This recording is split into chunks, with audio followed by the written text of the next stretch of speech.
midnight dreary, while I pondered weak and weary over many a quaint and curious volume of forgotten lore. While I nodded, nearly napping, suddenly there came a tapping, as of someone gently rapping at my chamber door. "'Tis some visitor," I muttered, tapping at my chamber door. "Only this, and nothing more."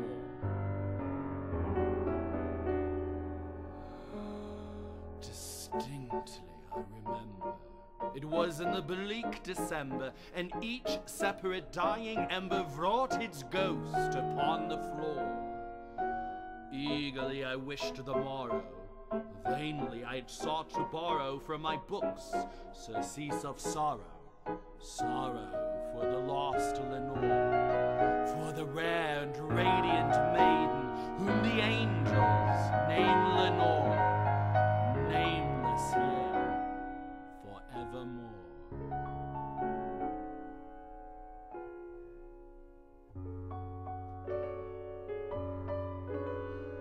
And the silken, sad, uncertain rustling of each purple curtain thrilled me, filled me with fantastic terrors never felt before, so that now, to still the beating of my heart, I stood repeating, "'Tis some visitor entreating entrance at my chamber door, some late visitor entreating entrance at my chamber door.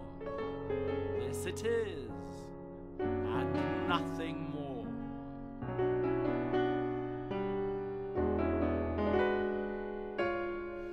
Presently my soul grew stronger, hesitating then no longer.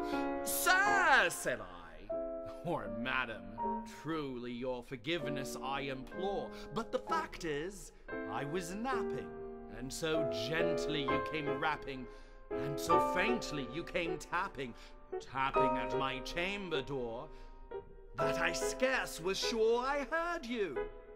Here I opened wide the door.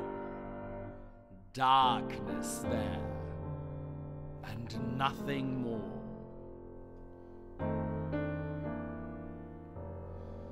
Deep into that darkness peering, long I stood there, wondering, fearing, doubting, dreaming dreams no mortal ever dared to dream before.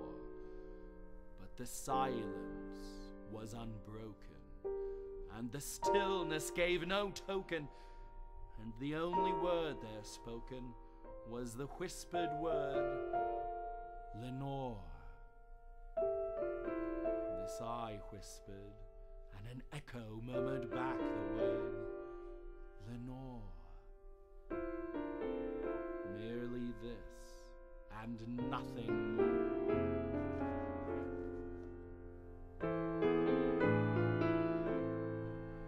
Back into my chamber turning, all my soul within me burning, soon again I heard a tapping, something louder than before. "Surely," said I, "surely that is something at my window lattice. Let me see then what thereat is, and this mystery explore. Let my heart be still a moment, and this mystery explore. 'Tis the wind, and nothing more." Open here I flung the shutter, when with many a flirt and flutter in there stepped a stately raven of the saintly days of yore. Not the least obeisance made he, not a minute stopped or stayed he, but with mien of lord or lady perched above my chamber door, perched above a bust of Pallas, just above my chamber door, perched and sat, and nothing more. Then this ebony bird, beguiling my sad fancy into smiling by the grave and stern decorum of the countenance it wore.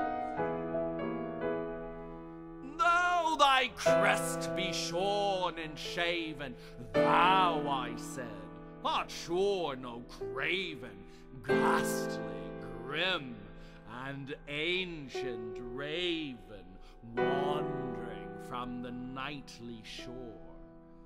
Tell me what thy lordly name is on the night's Plutonian shore. Quoth the raven, nevermore.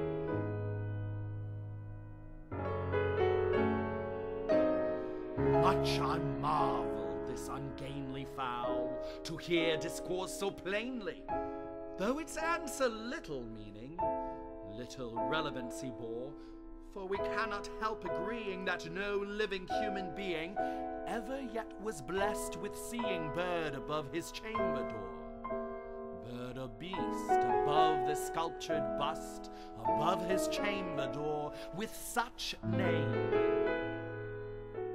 as nevermore.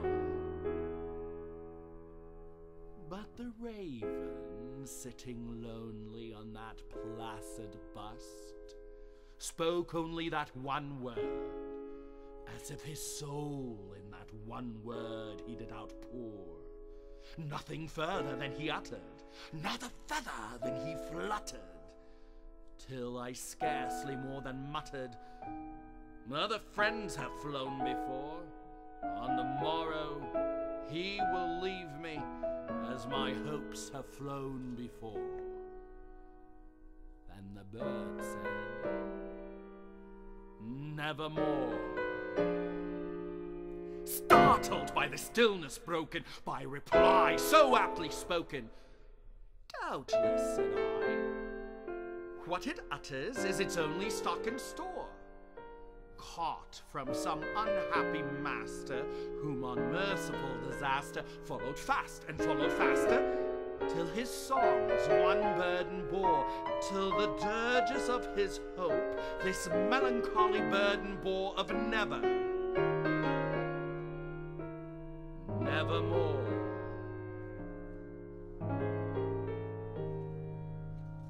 But the raven, still beguiling all my sad soul into smiling, straight I wheeled a cushioned seat in front of bird and bust and door. Then upon the velvet sinking, I betook myself to linking fancy into fancy, thinking what this ominous bird of yore, what this grim, ungainly, ghastly, gaunt, and ominous bird of yore meant in croaking nevermore. Thus I sat, engaged in guessing, but no syllable expressing to the fowl, whose fiery eyes now burned into my bosom's core. This and more I sat divining, with my head at ease reclining on the cushion's velvet lining that the lamplight gloated o'er, but whose violet velvet lining, with the lamplight gloating o'er, she shall press nevermore. Then methought the agrudenza, perfumed from an unseen censer, swung by seraphim, whose footfalls tinkled on the tufted floor. Wretch, I cried, thy God hath lent thee, by these angels he hath sent thee respite, respite and nepenthe from my memories of Lenore. Quaff, oh quaff this kind nepenthe, and forget this lost Lenore. Quoth the raven, nevermore.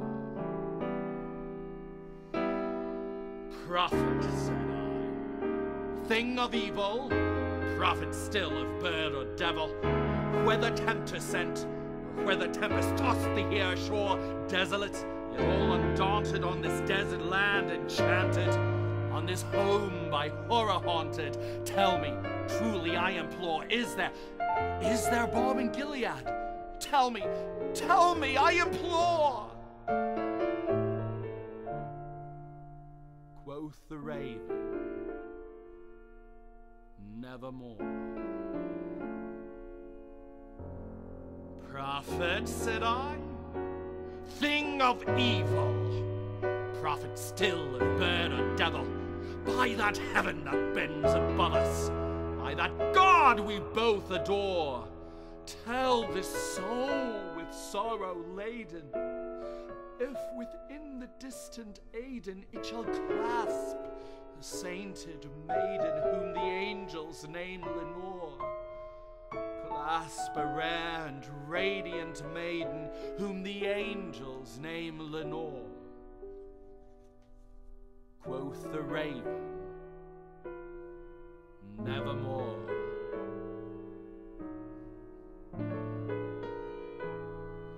Be that word a sign of parting, bird of fate, I shrieked upstarting.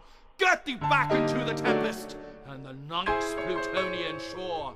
Leave no black plume as a token of that lie thy soul hath spoken. Leave my loneliness unbroken. Quit the bust above my door. Take thy beak from out my heart, and take thy form from off my door. Quoth the raven, nevermore.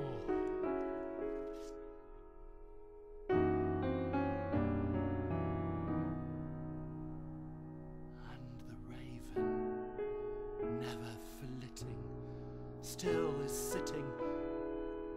is sitting on the pallid bust of Pallas, just above my chamber door. And his eyes of all the seeming of a demon's that is dreaming, and the lamplight o'er him streaming throws his shadow on the floor.